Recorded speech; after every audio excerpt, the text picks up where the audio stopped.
Bonjour Florent, Bonjour Nathalie. tu es psychocriminologue.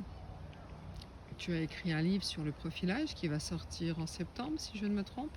Exactement. Est-ce que tu peux m'expliquer un peu ce qu'est le profilage?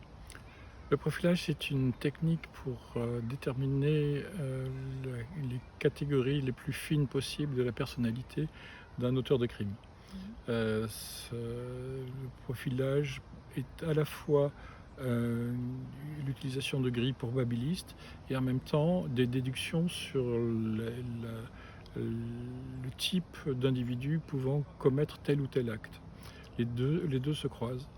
Et c'est donc un outil qui permet de se focaliser sur les pistes prioritaires dans une enquête criminelle. C'est un instrument économique par définition, puisque ça permet aux enquêteurs de chercher en premier les, les pistes et les auteurs les plus plausibles par rapport aux éléments qu'on a pu recueillir sur un crime donné. Et donc, tu pars de quoi? Tu pars de la scène de crime, c'est Oui, ça? je parle de la scène de crime, des différents éléments qui constitutifs de la scène de crime, le mode opératoire.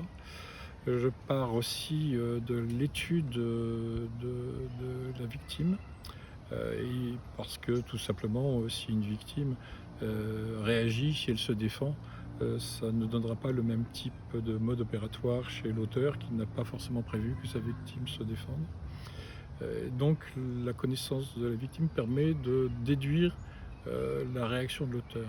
Mais c'est aussi les données de l'environnement, si la victime était protégée chez elle par exemple, ou si elle était dans un lieu exposé, ou s'il était dans un endroit où il y a du monde, ce monde pouvait être protecteur ou non en fonction des situations.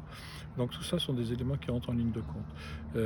Ensuite, il y a différentes grilles qui existent, des grilles d'analyse qui sont utilisables, qui peuvent se compléter les unes par rapport aux autres et euh, qui ne s'excluent pas. Et personnellement, j'en utilise un certain nombre, plusieurs, pour Mhm. voir un petit peu quelles sont d'abord les catégories d'auteurs que peut me procurer ce travail d'analyse avec des grilles, mais surtout les contradictions qu'il peut y avoir dans les résultats de certaines grilles. Ces contradictions en elles-mêmes apportent une réflexion qui permet d'aller au-delà de l'analyse simplement probabiliste donnée par chacune de ces grilles. D'accord, donc tu es en train de me dire que en analysant, observant l'environnement de la victime, tu vas pouvoir de recueillir des indices pouvant, des indices en fait parlant de l'auteur du Bien crime. sûr, par exemple, si pour pouvoir agresser une victime, un auteur doit franchir des obstacles, doit faire un effort particulier pour atteindre sa victime. Ce ne sera pas la même chose que si c'est dans un lieu désert où il n'a qu'à croiser sa victime. Mm. Ce sera pas du tout le même type d'implication personnelle de l'auteur dans ces deux cas. L'environnement est extrêmement important. Mm.